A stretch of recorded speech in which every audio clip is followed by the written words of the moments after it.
Hello and welcome to the Modern CEO podcast. My name is Indranil Roy and I lead the CEO program for Deloitte.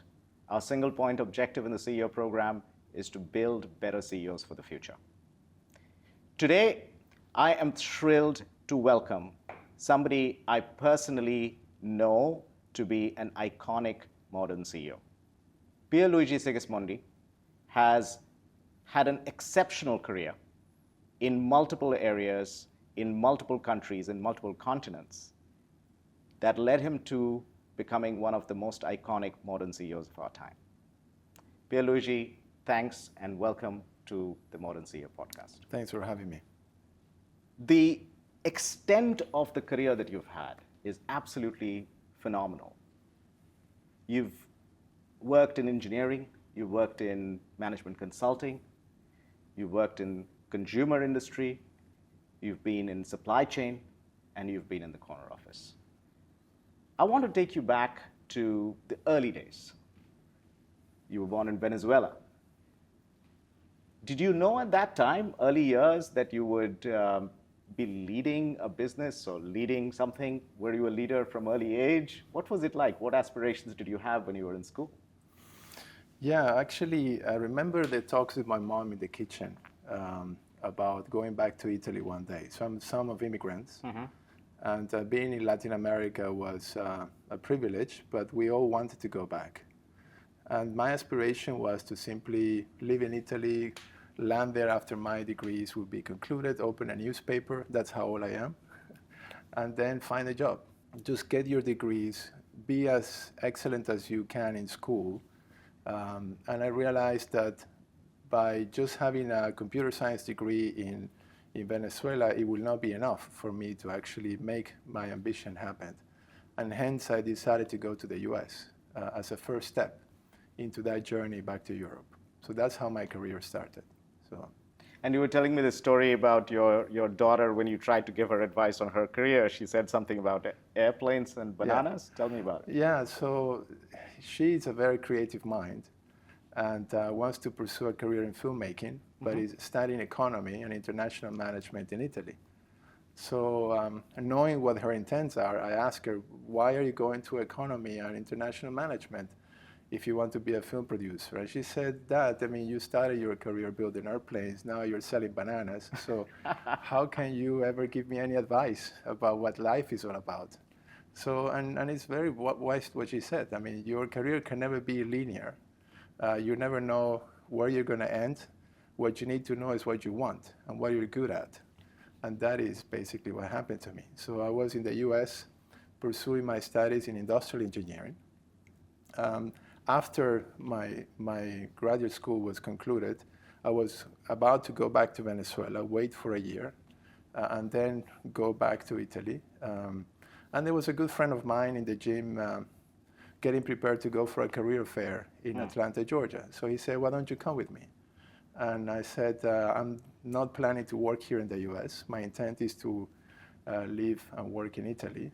But after he left and I was on my own lifting weights, I said, what do I have to lose? At least I can learn how to interview. So I just went back home, borrowed my brother's suit, who is much shorter than me, had a half-made CV, and I just decided to go and start giving my CV around. And I still remember in the consulting world, Buchanan and Hamilton, the lady there, she opened my CV and she said, I see you speak Italian. Would you like to work in Italy one day? And I said, I not only would like to, I'm going to. I'm only here to learn how to interview. And she said, well, we might call you back. And just 2 weeks later, I received a call. And the intent was to actually be assigned by Buchanan and Hamilton into a project in southern Italy, which was a dream. And that was in the aerospace industry. So as an industrial engineer, computer scientist, I was assigned to that project with a lot of scientists and aerospace engineers who came from the defense industry. I would volunteer to go to meetings with them so I could learn as fast as I could. And that's how my career started. They say consulting is a great learning ground for future CEOs. You look at a lot of the large consulting organizations, including mine. Several partners move on to run their own businesses or start their own businesses. Did you get that sense when you were going through the consulting career that you had that you were going to run your own business at some point? Honestly, not. I wanted always to progress in life, to be the best of I could one day. So consulting gave me a lot of analytical rigor, discipline, strategic mindset, the notion of giving always a service to your organization, which I still carry with me today.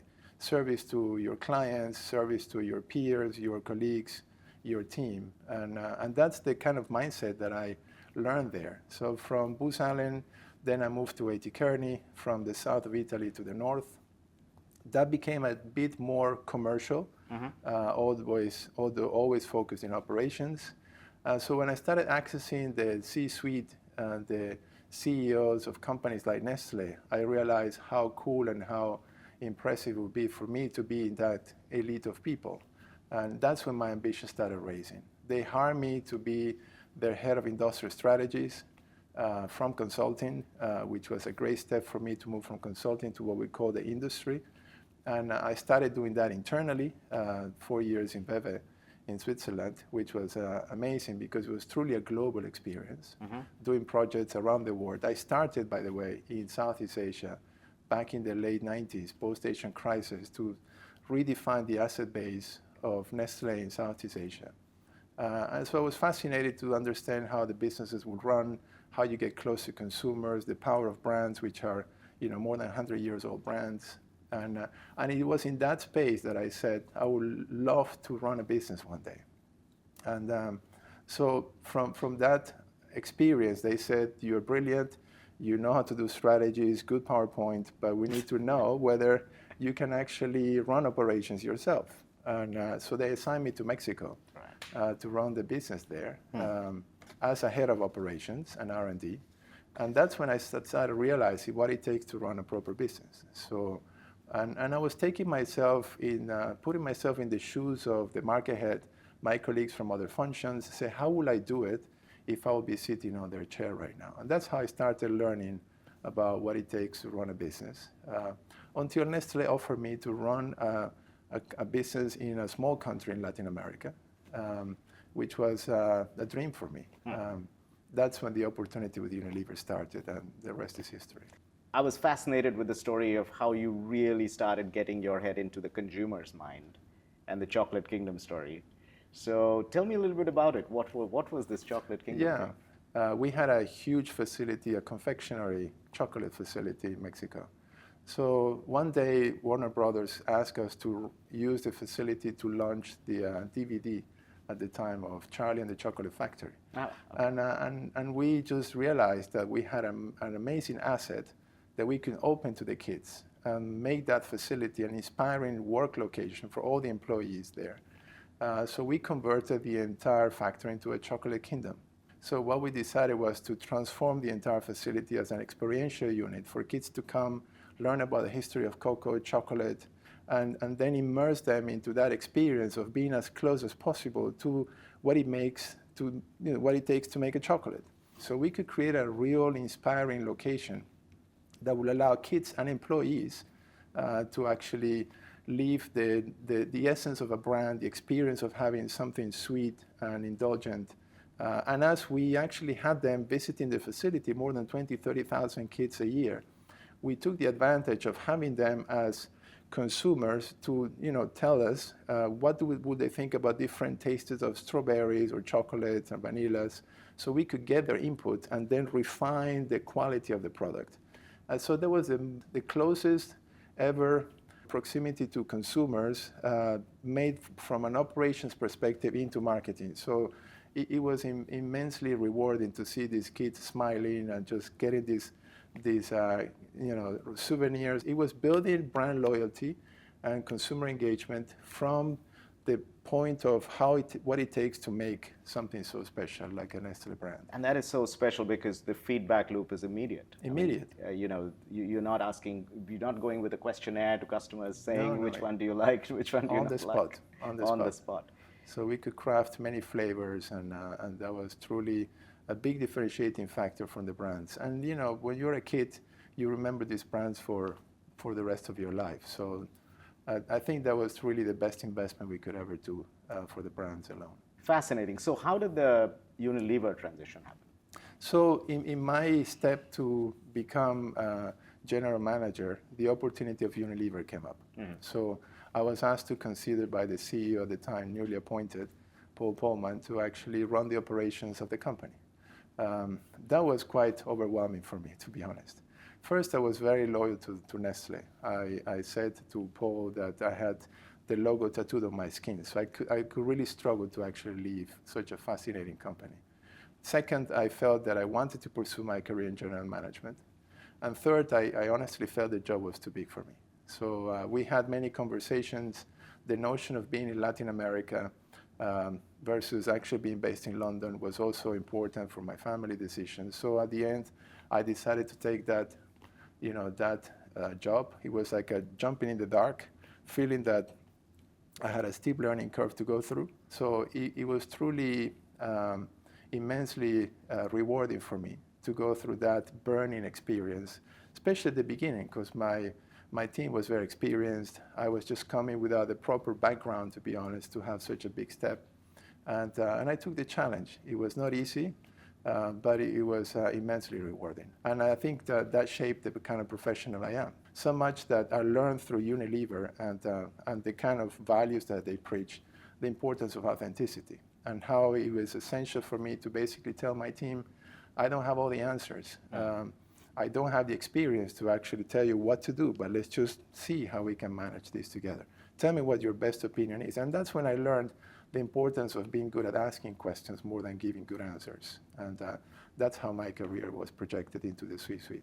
Above most leaders of our generation is credited with and sometimes challenged about this journey of this corner office setting an agenda not just for the shareholder, but for stakeholders. So the importance of purpose, the importance of impact on climate, impact on society, community, etc. Tell me a little bit about that journey in Unilever. How was it taken internally by leaders around you? How did the belief that this is the way that the CEO should be setting an agenda for a business, how did it shape up? So first of all, Unilever was already quite committed to sustainability, and so was Nestle, by the way. Yes. Different company styles. One was really active in the media, the other one, Nestle, was very low profile. I remember both companies, myself being in the headquarters, being attacked by campaigns from Greenpeace, climbing the walls of Vevey in Switzerland or 100V in London. So, and I remember still advertisement of the orangutan fingers just falling on the desk, about Kit Kat being made out of palm oil from Southeast Asia. So they were on a defense all the time. Yeah. But still committed to sustainable palm oil and reduction of deforestation, at least at the time. With the ambition to actually grow the business and double the size of the company, we realized that the impact to the environment was going to be even worse. I remember having a discussion about this is the footprint that Unilever generates globally. So we were back in 2009 already able to actually understand and measure the entire carbon footprints. In the afternoon, we were talking about business plan and the strategy. So we said how we want to double the size of the business. And by the way, without increasing our carbon footprint. So how can we combine the growth without impacting the planet in a negative way? And that's how the Sustainable Living Plan came up. So we can still grow and double the size of the business by cutting our emissions by half. So the planet will not find out that we're actually much bigger. And at the same time, we're actually doing something good socially and for stakeholders as well. And that's how that whole program started. We said we can be high in ambitions, resources are in a way limited, but our energy and our intent to growth is fundamentally high. And so we then started saying, how can we manage this equation, which would sound unfeasible, but it was practically not. And that's how sustainable agriculture came up. That's how we said we need to have reduction of greenhouse gas emissions, manage attack waste, reduce our packaging exposure, and the rest is basically written out there. So fantastic. So I would say that all of those learnings that you picked up from Nestle and Unilever in that journey came together, I guess, when Dole Sunshine Company happened, and you took on that role. And I was fascinated with the way that you took a Japanese philosophy, Sanpo Yoshi, and brought about a sense that the idea of profit, planet, people, purpose is not fighting against each other, but can work synergistically together. So I wanted to hear from your perspective, how did that come about? When you came into Dole, did you walk in on day one with that vision, or did it build up over time? So I carry with me this notion of running business with purpose and sustainably. I learned that from the brands of Lifebuoy, Dove, and many others, which Unilever has in its amazing portfolio. When I took the challenge of Dole, we realized that we had an old, declining tire brand that was losing top and bottom line. And the intent was to actually transform the business in a way that it would become, again, relevant for consumers, not just in America, where we was still today a very powerful brand, but in the rest of the world.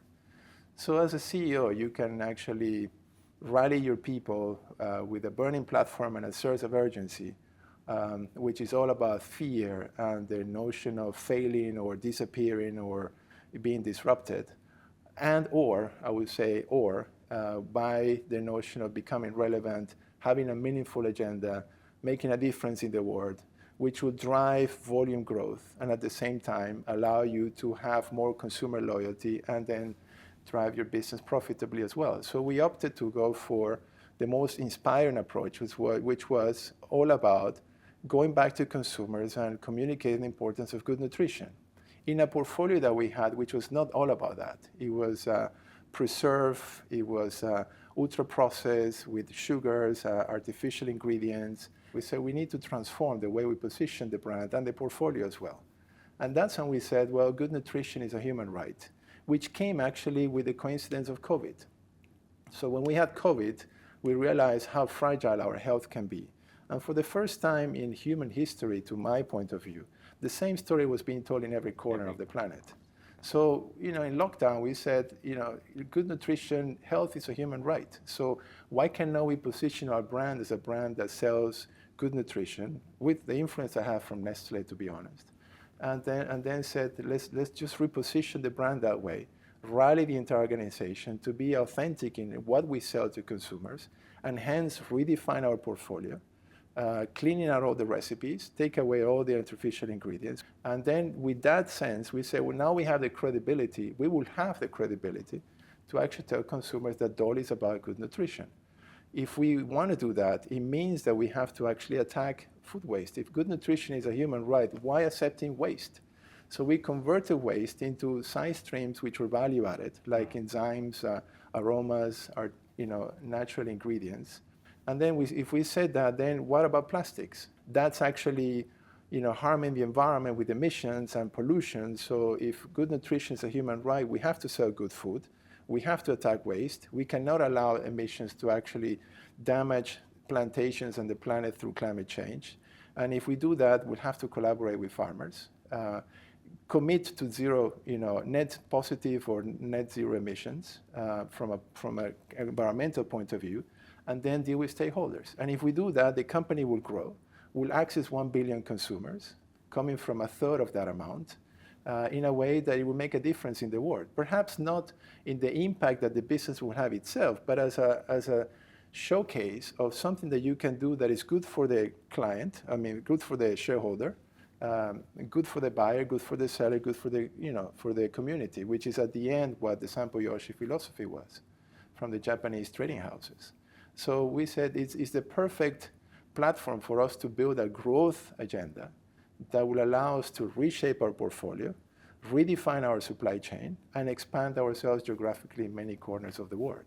And that's the essence of a purpose-led transformation that was igniting and rallying the entire organization, where everyone felt that they could make a difference. Even assistants in the office say, we have to stop the use of single-use plastics in the office. So everyone felt empowered to contribute to an agenda that was meaningful, not only for ourselves, but for our consumers and our families as well. And that's how we felt infected with this bug of sustainability, which was essentially a way to transform a business with purpose and sustainability as the essence of how you run the business itself. It was not like a separate thing for us to feel good about what kind of company we are, but how to actually drive, shareholder value itself.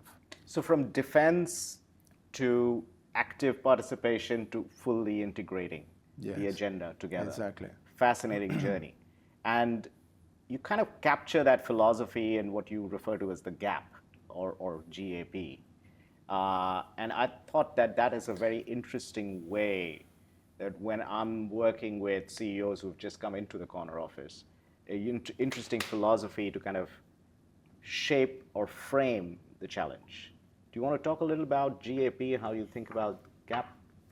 Yeah, so if I can digress a little bit from a philosophical point of view, happiness is all about the right balance between self-awareness and knowing yourself, what drives you in life, with the way you relate with others, and the ambitions you have to become someone one day. So it's not too much of one versus the other, but the perfect balance between yourself, how you deal with others, and what is the role of you have in society, your ambition, and what you leave as a legacy to your loved ones. So that principle also applies in business. So for a good CEO to be admired more than respected because of the title, first, there needs to be self-awareness.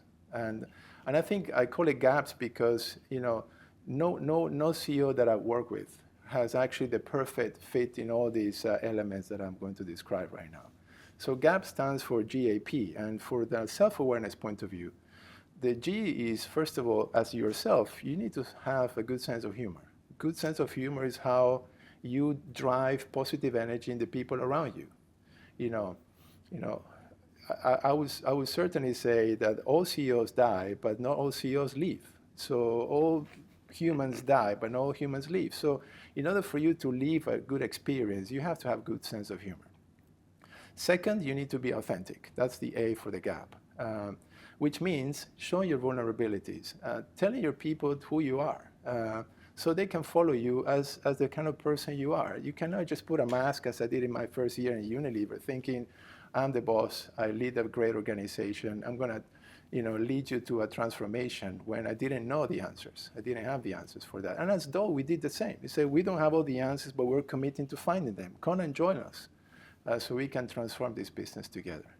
And the P stands for purpose. What takes you out of bed every day? Are you led by title, ambition, or are you led by the meaning or something that is much bigger than yourself? And that's what describes you as an individual. Then when you deal with your team, stakeholders, shareholders, and the others, I think that the first G for the GAP there is gratitude. So are you really grateful about the work that your team and your people and your stakeholders are doing for you as a business, for you as an individual? Second is all about being approachable. Are you the kind of like superhero CEO that requires 3 weeks of time before someone can have you for half an hour? Or are you the kind of person within the team that is approachable, is part of the fighting crowd, being in the trenches, holding the bullets as someone else is firing the machine gun? And that's, for me, very important, to be close to your people. And then the third, the P is for people. Are you a people person? Do you care about their sentiments, their emotions, their concerns, their own purpose as well? So, gratitude, being approachable, and also being a people person is important. If you want to be accepted and admired as an individual, for me, those are big, important attributes as well. And then from an ambition role point of view, I would say the G stands for growth mindset. It's all about being relevant. It's all about innovation, transforming yourself. It's about fighting the status quo. It's about not accepting things for the sake of being the way they are. It's about exploring ways that no one else has explored before. That's why we engage with many stakeholders, build ecosystems, wanting to have others helping us to transform our business.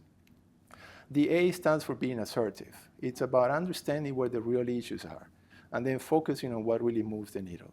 And the P, obviously, is high performance. You cannot run a business for the sake of being good for society. I always say it's not about doing well by doing good. It's about doing well so we can do good. Yeah. And there's a big difference there.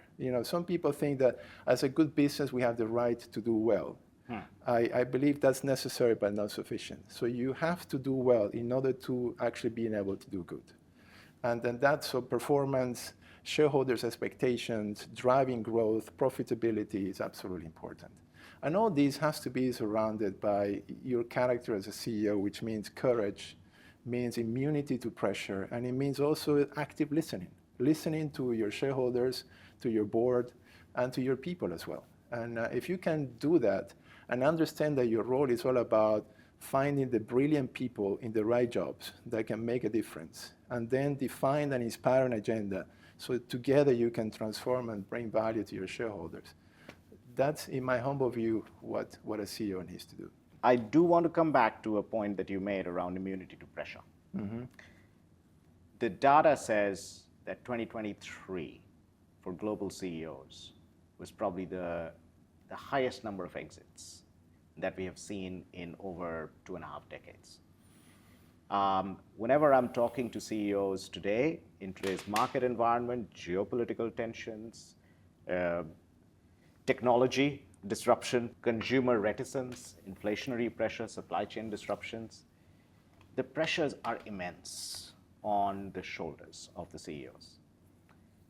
I wanted to talk to you a little bit about self-care, because I personally believe that if you are in a position that is so stressful, then you have to take care of your personal well-being, emotional and physical. And I know that you think quite deeply about this. And I just want to understand what are some of the learnings that you've had, because the CEO of the past used to come across at least as this hero personality, nothing can touch me, and I'll go, work 16-hour days. And that can be a dangerous philosophy to have, don't you think, for a corner office today? Absolutely. So I had the luck and privilege to work for hero CEOs-led companies, but also companies which are more consensus-driven, where the impact of the entire leadership team, the community, the employees, is what makes the difference. So you can diffuse that pressure by having everyone buying into the agenda and realizing that you don't have all the answers, you cannot be perfect all the time, and then you're going to discover them as you go. But I think it all comes with character, to be honest, and philosophy. So, I love Stoicism. And for me, Marco Aurelius was an immense individual who was always preaching in his meditations book that it's not what happens to you, but how you respond to what happens to you that makes a difference. It's, you cannot avoid pain. What you can certainly avoid is suffering. And there is a big difference between the two. The moment you accept pain, that pain starts going away.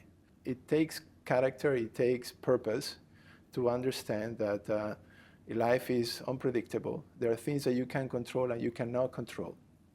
And if you focus on what you can control and accept the ones that you cannot control, then you navigate in this very uncertain life in a way that makes you at least coherent and resilient in the way you go through your own purpose. I know that if I preach this to anyone, people will say, it sounds interesting, but the penny will never drop until you start practicing that in yourself. And that's when meditations come to play. Not only you need to take care of yourself with good nutrition, good health habits, understanding that there is food that can kill you over time.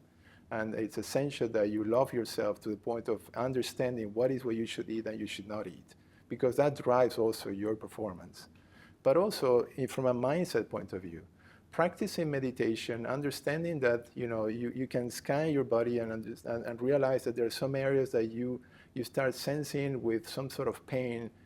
That practice itself, which takes time and maturity, starts teaching you from a behavior standpoint, from a subconscious point of view, that sometimes you have things that come to you in your mind, you see them, you let them go, and then suddenly time goes and you feel much relaxed, much more fulfilled, and that's magic for me. That's the secret of mental strength. Practicing that notion, which I do every single day, at least for 1 hour, makes you realize that things in life come and go. The only thing that you cannot avoid is death. But you can certainly find, happiness and fulfillment if you actually understand that certain things come to you in an unpredictable way, and you have to be able to respond to that. So emotions you cannot control. Again, I mean, someone can say something to you that can be upsetting. You can start feeling physically, psychomatically, that things are not good in your body. But how you respond to that, instead of reacting to it, but responding in a way that you can start asking questions, putting yourself in the side of the other individual, realizing that they might have also problems as well, makes you a much more stronger and resilient person. And again, this is only learned through practice. It's not learned through reading books or anything else. So fascinating. So from the journey that you've taken, I come to today's day and age, where the topic du jour is Gen AI and technology. Not just technology, but the impact that technology is going to have on organizations, on jobs, on people. And you and I both have kids who are coming into the workforce. Do you worry about the next generation of the workforce, or are you feeling optimistic about where this is going from a tech perspective? I'm an optimistic person by nature, but I'm adding realism to that optimism as well, which is important as well. And I believe that technology, AI, is only here to make our lives easier and improve our experiences, businesses, and so on and so forth. Having said that, having 3 girls, I don't fall short of concerns about their future, because it's not only much more challenging to be accepted in great schools, whether it's in Europe or in America, than it was in my times, where I was lucky to be in a top school by not having great GPAs in my school. So it has become much tougher, far more competitive. Clearly, technology brings automation and irrelevance in certain jobs. But with great education, which is we as parents are due to provide, and confidence to our kids, giving them a network, giving them confidence, and giving them the best that we can do, which is education, I believe that over time they will make it as well.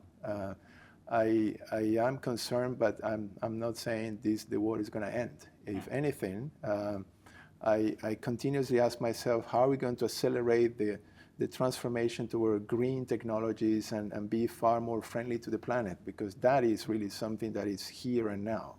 And the speed in global warming is tremendously concerning, not to see the devastation that we as humanity are providing to the planet and biodiversity out there. But kids are understanding that. So it's all about learning and adapting to this change. And kids have an immense level of adaptability. So we just have to give them confidence to allow them to explore new avenues and be there only when they ask you to be there. For the rest, I think they will be done, but they will do fine, but certainly very challenging. I share your optimism. I think we have, as a species, gone through multiple transformations, gone through multiple disruptions of this nature. This one is maybe bigger than most. Profound, very profound. But I do share your optimism. I want to ask you about CEOs as young talent aspiring to become CEOs. The job itself, the CEO role itself, is probably today a unique combination of having the highest level of power, because large organizations today are almost as big or bigger than countries in terms of not only size, but also in terms of power, decision making, etc. So there is a lot of power invested in those offices.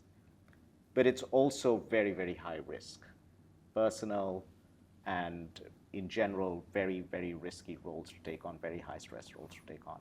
So you obviously have to have, as you said, the courage and the ambition and the character to want to aspire to it. What advice would you give young talent? how should they prepare themselves over the next 5-6 years to really do justice to that role of a modern CEO? Yeah, that's a very profound question. So first of all, avoid instant gratification.